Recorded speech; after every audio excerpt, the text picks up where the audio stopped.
यात्रा शुरू हुई थी तो हमारे जो प्रेस के मित्र हैं उन्होंने कहा कि केरला में अच्छा रिस्पांस है, उत्तर भारत में यात्रा को रिस्पांस नहीं मिलेगा, महाराष्ट्र में, कर्नाटक में नहीं मिलेगा। कर्नाटक में बीजेपी की सरकार है, कर्नाटक पहुंचे तो केरला से बेहतर रिस्पांस कर्नाटक में मिला। फिर मीडिया ने कहा कि भाई कर्नाटक में मिल गया रिस्पांस, महाराष्ट्र में नहीं मिलेगा। मेरा महाराष्ट्र पहुंचे, कर्नाटक से बेहतर रिस्पांस। उसके बाद कहते हैं मध्य प्रदेश में बीजेपी की सरकार है, नॉर्थ इंडिया है, वहां पे तो सवाल नहीं उठता। वहां पे लाखों लोग आ गए बाहर सड़कों पे, गांव के गांव, शहर के शहर बाहर आ गए। फिर कहते हैं हां मध्य प्रदेश में रिस्पांस मिल गया, हरियाणा में नहीं मिलेगा। और हरियाणा ने बाकी सब प्रदेशों को दिखा दिया कि हरियाणा क्या है और हरियाणा क्या कर सकता है।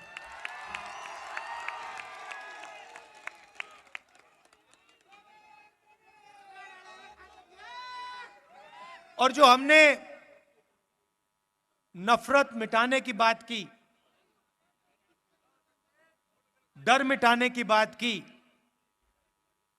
वो सचमुच हमें इन सड़कों पे आपने दिखाया है।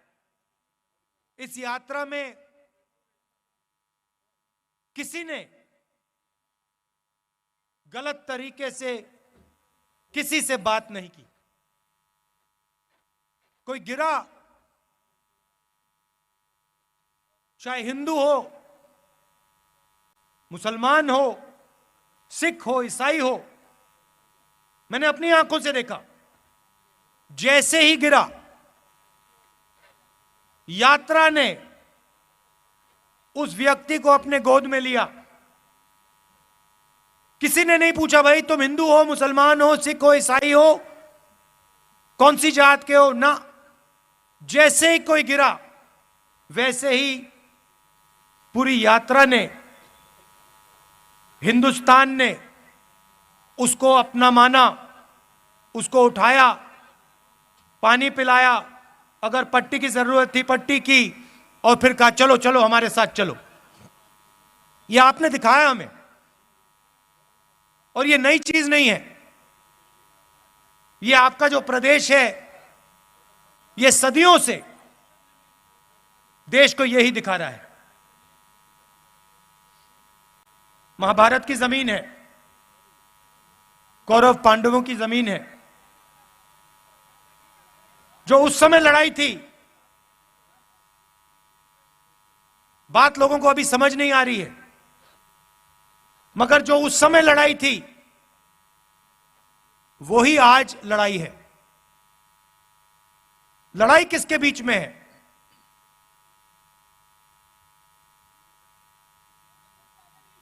नहीं, देखिए पांडव कौन थे?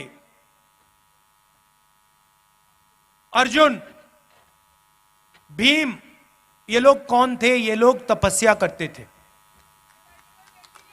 ये लोग तपस्या करते थे। क्या पांडवों ने इस धरती पे नफरत फैलाई थी क्या? आपने महाभारत पढ़ी है, क्या उसमें लिखा है कि पांडवों ने किसी गरीब व्यक्ति के खिलाफ अपराध किया? कहीं लिखा है? पांडवों ने डिमोनेटाइजेशन किया क्या? नोटबंदी की थी क्या? गलत जीएसटी लागू की थी क्या?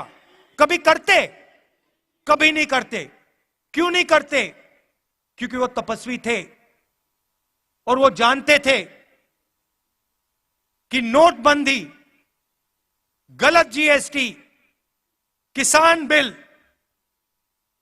इस धरती के जो तपस्वी हैं उनसे चोरी करने का तरीका है।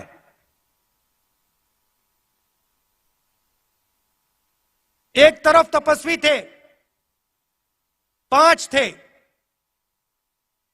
दूसरी तरफ संगठन था।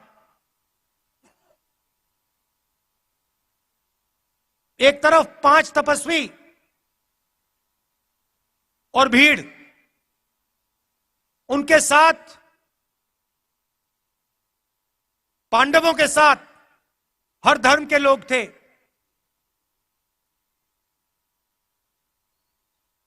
जैसे यहां पे यात्रा चल रही है, इसमें कोई ये नहीं पूछता भैया कौन हो, कहां से आए हो। मोहब्बत की दुकान है ये। पांडवों ने भी, आप याद रखिए, पांडवों ने भी अन्याय के खिलाफ काम किया था। पांडवों ने भी नफरत के बाजार में मोहब्बत की दुकान खोली थी। देखिए पुलिस वाले सिर हिला रहे हैं, देखिए मुस्कुरा के सिर हिला रहे हैं पुलिस वाले, समझते हैं ये। भैया कैमरा इस साइड मत दिखा देना, फंस जाएंगे। गलती से भी मत दिखा देना। कौरव कौन थे भैया? कौरवों के हाथ में 21वीं सदी के कौरव बता देता हूं। 21वीं सदी के कौरव हाफ पैंट, खाकी हाफ पैंट पहनते हैं, हाथ में लाठी लिए होते हैं और शाखा लगाते हैं। उनके साइड में, उनकी तरफ हिंदुस्तान के 2-3 सबसे अमीर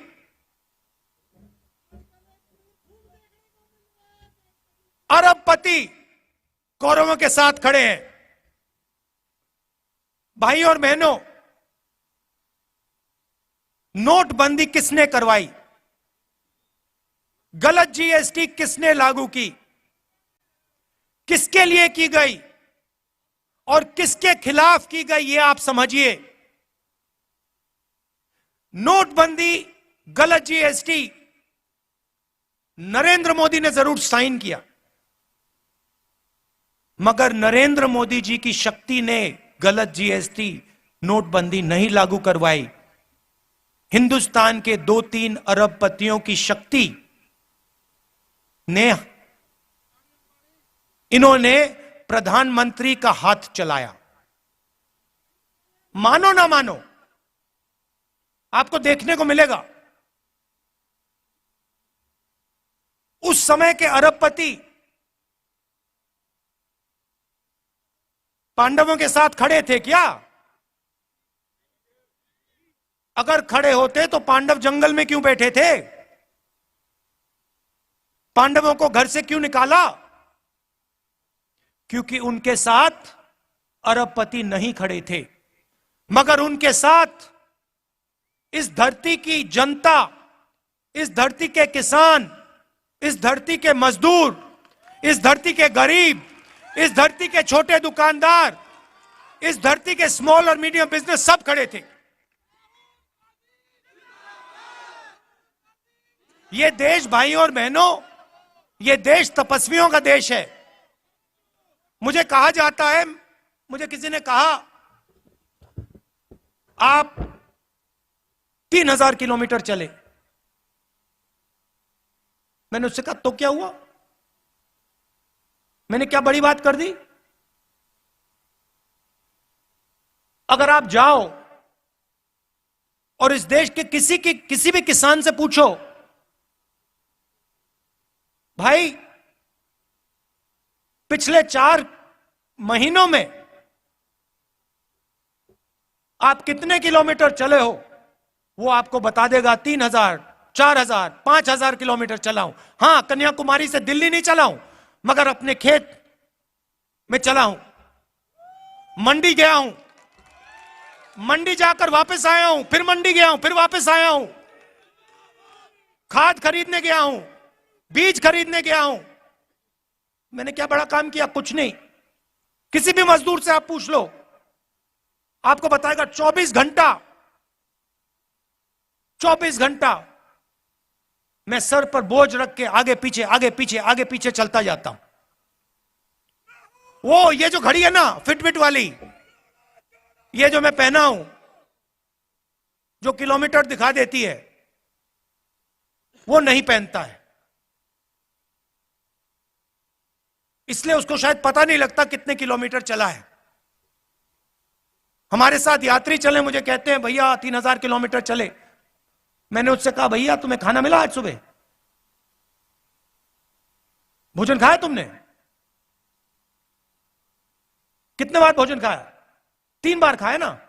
तो वो जो चल रहे हैं, आधी रोटी खा रहे हैं, और तुम क्या बड़ी बात कर रहे हो? वो आधी रोटी में 3000 किलोमीटर चलते हैं, तुम भरपूर खाना खा के 3000 किलोमीटर चल के छाती फैला रहे हो। क्या मतलब है इसका?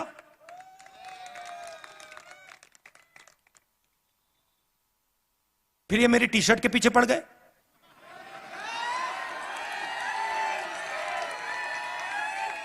इनको अभी तक समझ नहीं आ रही बात।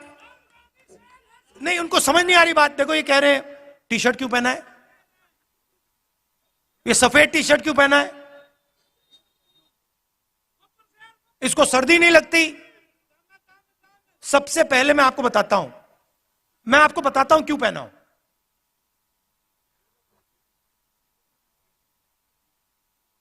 यात्रा शुरू हुई, केरला में भयंकर गर्मी, ऐसा लग रहा था भैया टी शर्ट उतार दो। मतलब उसमें पसीने आ रहे थे, ह्यूमिडिटी बहुत थी। केरला में काफी मतलब गर्मी लगी। फिर मैं मध्य प्रदेश में गया, थोड़ी ठंड होने लगी, थोड़ी सी, मतलब ज्यादा नहीं। सुबह सुबह क्या हुआ, 6 बजे हम निकलते हैं। सुबह सुबह 3 गरीब बच्चे मेरे पास आ गए, फटी हुई शर्ट थी। और जब मैंने उनको ऐसे पकड़ा, हाथ लगाया फोटो के लिए, फोटो लेना चाहते थे, एक इस साइड और एक साइड लड़कियां थी, एक इस साइड एक इस साइड। जैसे मैंने उनको पकड़ा, वो कांप रही थी, ठंड से कांप रही थी। और फिर मैंने देखा पतली सी शर्ट थी। उस दिन मैंने निर्णय ले लिया कि जब तक मैं नहीं कांपूंगा, मैं टी शर्ट पहनूंगा। जब कांपना शुरू हो जाएगा, जब मुझे अच्छी मतलब ठंड लगने लगेगी, जब जबरदस्त कठिनाई होगी, तो फिर मैं स्वेटर पहनने का सोचूंगा, मगर उससे पहले नहीं करूंगा। मैं उनको मैसेज देना चाहता हूं, उन 3 लड़कियों को देना चाहता हूं कि अगर आपको ठंड लग रही है, तो फिर राहुल गांधी को भी ठंड लगेगी। जिस दिन आपने स्वेटर पहन लिया, उस दिन राहुल गांधी स्वेटर पहन लेगा। नहीं नहीं नहीं, ये बात मत बोलो, ये फिर से आप गलत बात बोलना शुरू कर दो। महात्मा गांधी नहीं हूं मैं। आप नहीं, सुनो, ये मेरे जैसे इस देश में करोड़ों लोग हैं, ठीक है, करोड़ों लोग हैं। यहां पे क्या हो रहा है, यहां पे काम कोई कर रहा है, तपस्या कोई कर रहा है। जैसे मैंने पांडवों की बात की, यहां पे युद्ध हुआ था, हजारों लोग मरे थे। वो क्यों हुआ था? क्योंकि उस समय हिंदुस्तान में जो काम कर रहा था, जो तपस्या कर रहा था, उस समय किसान थे, मजदूर थे।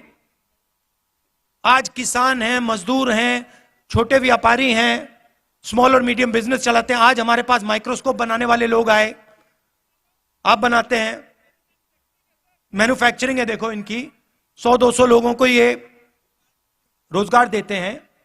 ये तपस्या करते हैं 24 घंटा। कोई माइक्रोस्कोप बनाता है, कोई यहां पे पोल्ट्री फार्म चलाता है, कोई खेती करता है, गन्ना उगाता है। ये तपस्वी है देश के। और खाता कोई और है, और खाता कोई और है, और जो खाता है भैया वो तो दिखते भी नहीं है। उदाहरण देता हूं, प्रधानमंत्री बीमा योजना, आपके जेब में से पैसा निकलता है, आप देते हो, और हिंदुस्तान की सरकार आपका पैसा उसमें जोड़ती है। आप सुबह 4 बजे उठते हो, हम 6 बजे उठते हैं, आप 4 बजे उठते हो। 4 बजे उठने के बाद आप काम शुरू करते हो। आपके साथ खेत में आपके इतने छोटे छोटे बच्चे होते हैं, पूरा परिवार काम करता है। फिर तूफान आता है, आंधी आती है, बारिश होती है, ओले गिरते हैं, और फिर आप जाते हो बीमा लेने। कहते हो भैया चलो नुकसान हो गया, बीमा का पैसा तो भरा था। पता लगता है इंटरनेट पे आपको कंपनी नहीं मिलेगी, नाम नहीं मिलेगा, फोन करो कोई जवाब नहीं देगा। आपकी तपस्या कोई और खा गया। जीएसटी के बारे में बताता हूं, मजेदार बात मैंने सुनी।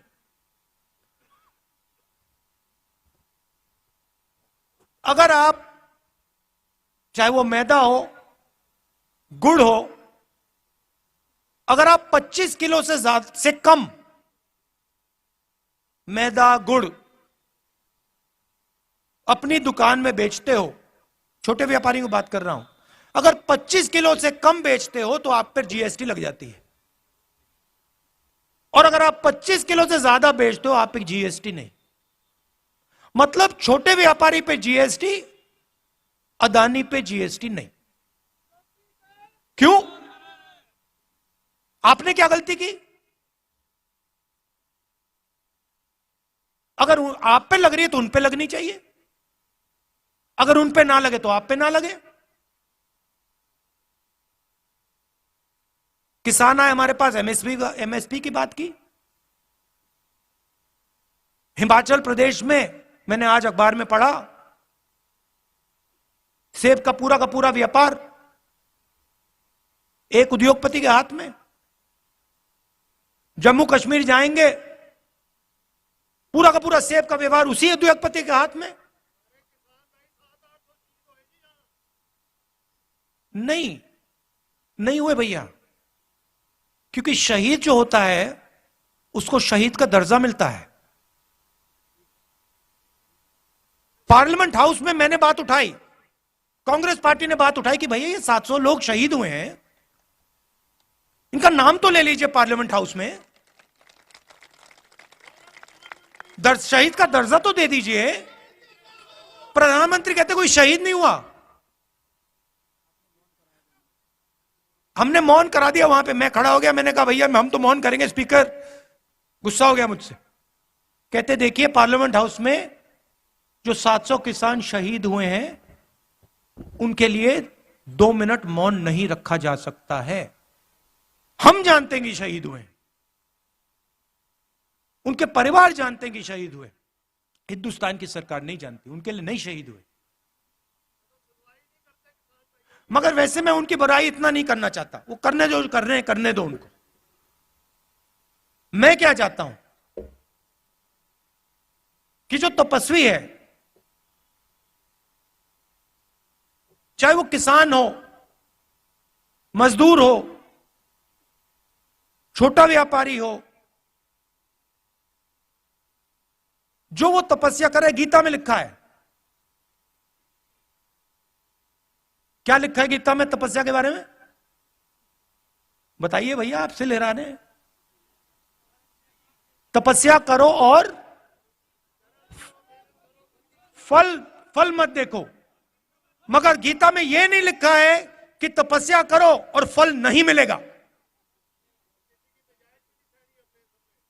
तो गीता में लिखा है तपस्या करो, और यह देश तपस्या कर रहा है, और इस देश की सरकार को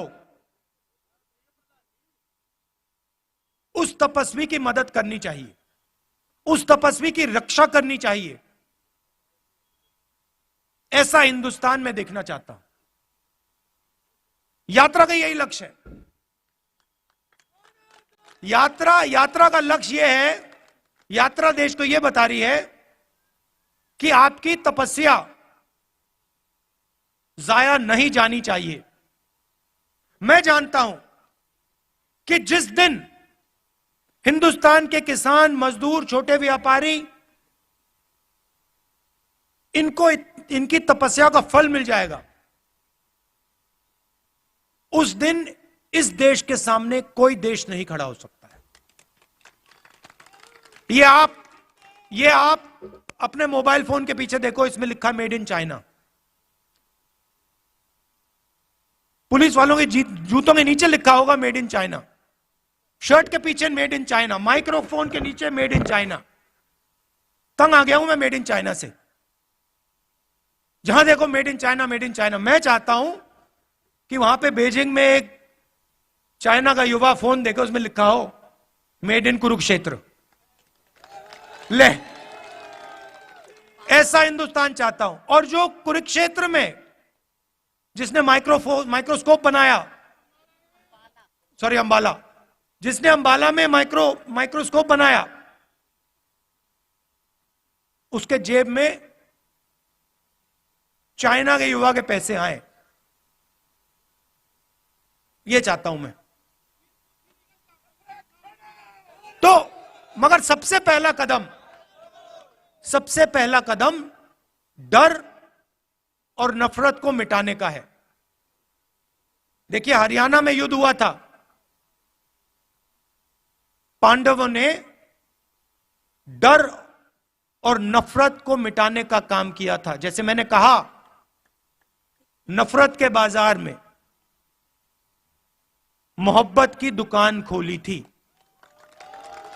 और ये मैं नहीं कह रहा हूं, ये मत सोचिए कि मेरा नारा है। मेरा नारा नहीं, उनका नारा है।